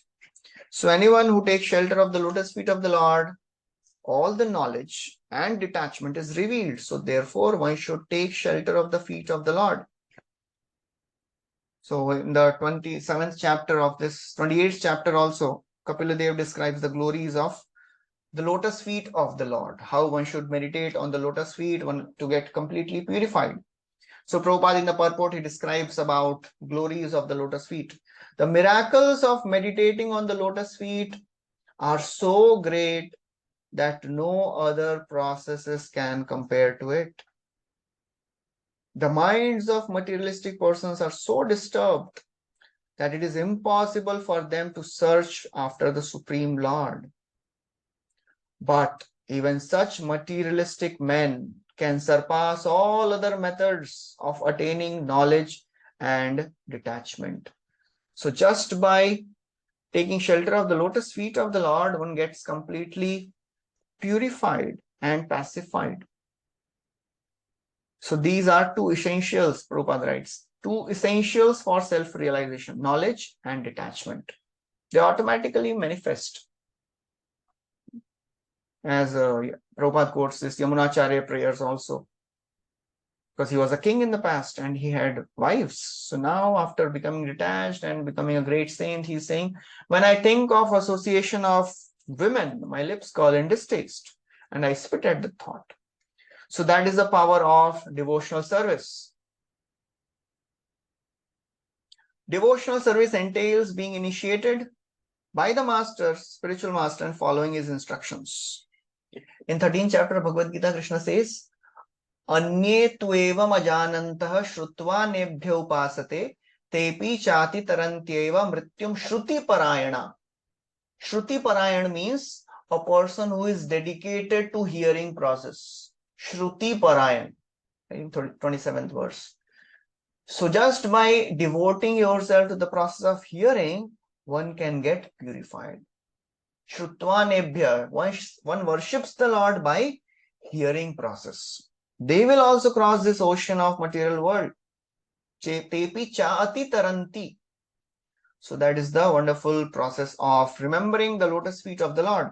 And then in the next verse, they describe how lotus feet of the Lord, they reward remembrance and courage to devotees. The meditation on the lotus feet of the Lord. See, lotus feet, following the instructions of spiritual master, is it the same as a meditation on the lotus feet of the Lord? Or what does the meditation in the lotus feet of the Lord means?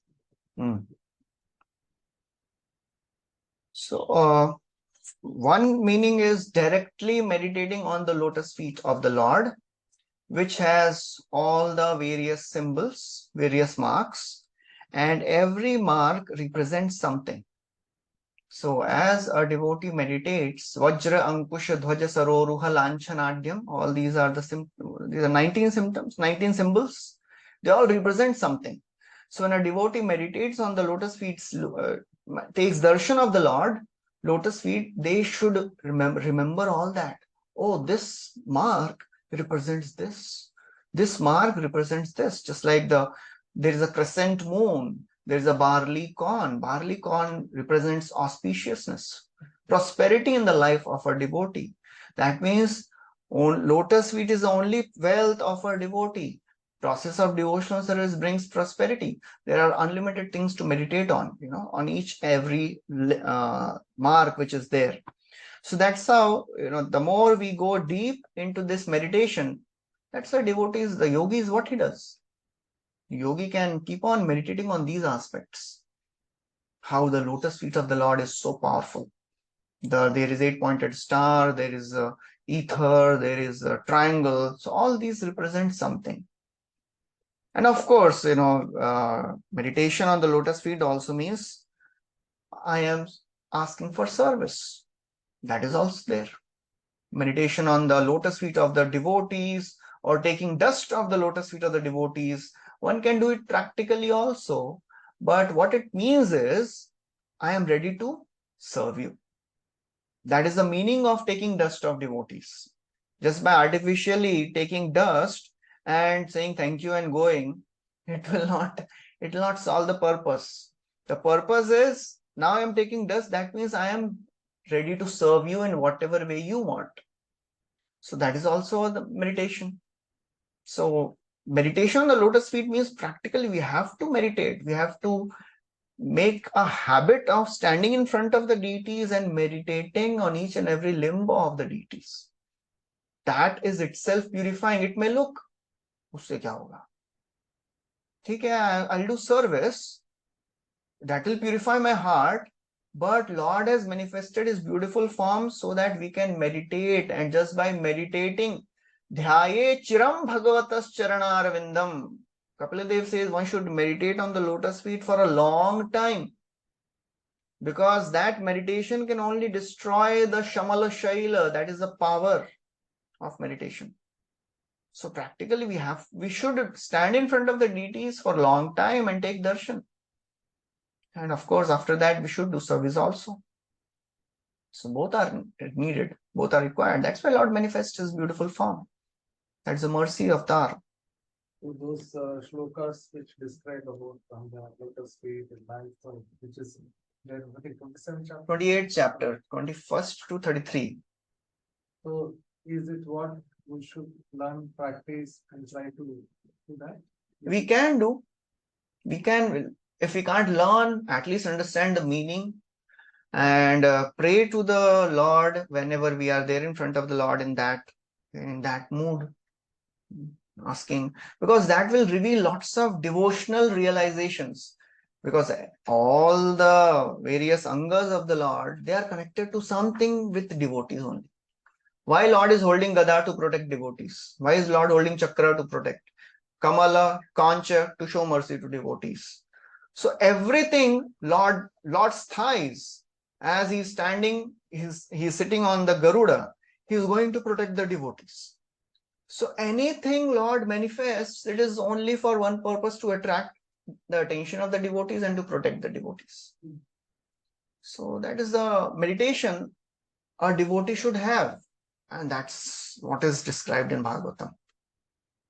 Practicality, why I'm asking, so I don't spend time, even Mangalarti, whenever the friend, we do that, Darshanarti, we do that.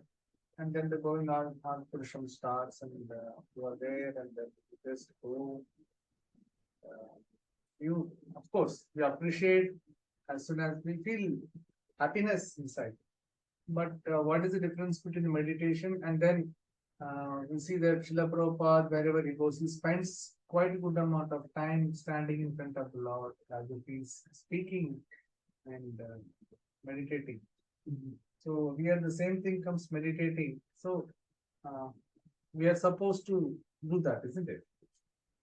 Yeah, that is a very important part of our sadhana bhakti, to meditate on the form of the Lord.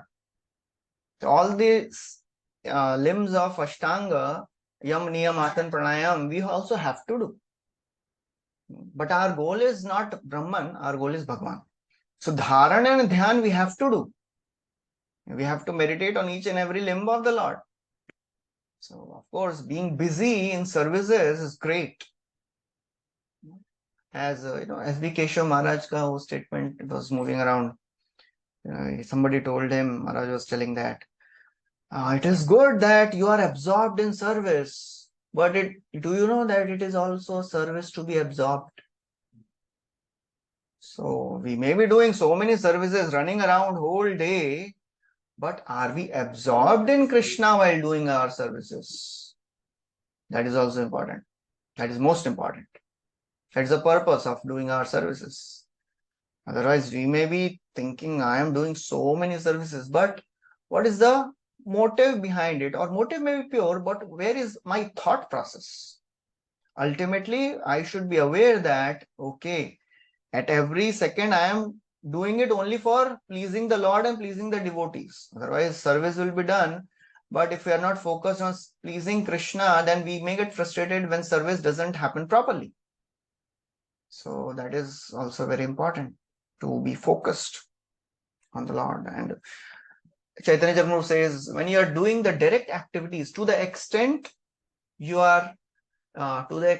Krishna is in the foreground of your consciousness, when you are doing the direct activities of your devotional service, to that extent, Krishna will be in the background of your consciousness when you are doing the indirect activities of Krishna consciousness. Otherwise, Krishna will not be in the background, he will be out of the ground when you are doing the indirect activities. So when we are doing direct means sadhana bhakti, standing in front of the deities, chanting, we should be present. So to that extent, Krishna will be there in the background. Otherwise, as soon as we are out of that zone, we are not thinking of Krishna. Can I just ask taking little forwards, because these are all my doubts I'm just asking. So, all of you can also contribute. It is not that I am only the only person to answer. The Abhishekam, when the Lord's Abhishekam happens, we get little chance, we do that. But more relishing is to stand in front and see that Abhishekam is happening. So, what is because when you're in the altar, you do a little bit, and then after that, You're standing aside. Standing aside. But you're actually not saying that, you're only hearing the kirtan, that is there. But in the front, there. So, I feel that's nice. I don't know. To see from the front. That's what you're saying. In the front, you see that Lord is being bathed with so many things, and you feel more happy. Yeah, that is there. we So also, is it right or wrong? I don't know. yes, yes. So sometimes I skipped also earlier. So Everything is absolute in Krishna consciousness. No high or no low. You can relish the happiness of the devotees who are watching this. That's it. That's That's it. अपने करने के बाद आपने किसको एक नया मोड़ दे दिया. नहीं, my suggestion is once in Nityanand Trayodasi, I did not. I wanted to see. I did not do that. So I didn't go inside. I wanted to. But And later we feel thoda jana bhi chahiye tha. I should have done so also. should I did a correct thing or not? And then I should. See, all these things are subtle, relationships between Lord and the devotees. Nobody should, give any suggestions. That is between devotees and Lord to decide. this may change. Ultimately, it is, a matter of heart. What pleases the Lord, what pleases the devotees. But it So- keeps on changing also. Sorry, This will keep on changing. what? Like what you say, like this is between the Lord and the devotee. Yeah. Sometimes one may like to do the Abhishekam. Ah, And sometimes we say, no, I don't want to do this. Bhagwan thodi na bolenge, last time you did Abhishek, this time why you didn't come? If you have a relationship with the Lord can say that. If the Lord likes कि भाई ये मेरा अभिषेक नहीं कर रहा है, why? So Lord may inspire. But what can others say about it? कि भाई अभिषेक करो या कीर्तन में बैठो, that is all transcendental relationship between the Lord and devotees. So whatever you feel happy, you do. Sometimes we are sitting there and some may be looking at the mobile in front of Abhishek and some may be really doing kitchen seva and they may be meditating like. Yeah. So that is also like Yes. more They are in the service. transcendental and. they never get to even come and. प्रभु जी का दिक्कत है, रोज तो हम नहीं रहते हैं। रोज देखते ही नहीं, मिलता ही नहीं हमको देखने के They are लिए। all the time making food for. Yeah, it all depends on the consciousness. Somebody may be doing Abhishek, but I mean, we come for like it gives so much pleasure. Of course, I don't know whether it's just for our pleasure. As you said, it's very very complex. no, why is it so complex? Whatever we like, we should do. The happiness is always there. Yes. When we feel that, when we are there, eagerness is there, we want to come there. We want to see that. That is there.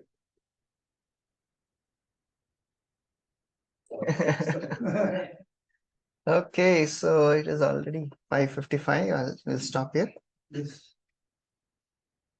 Hare Krishna. Srila Prabhupada ki jai. Granthraj Srimad Bhagvatam ki jai.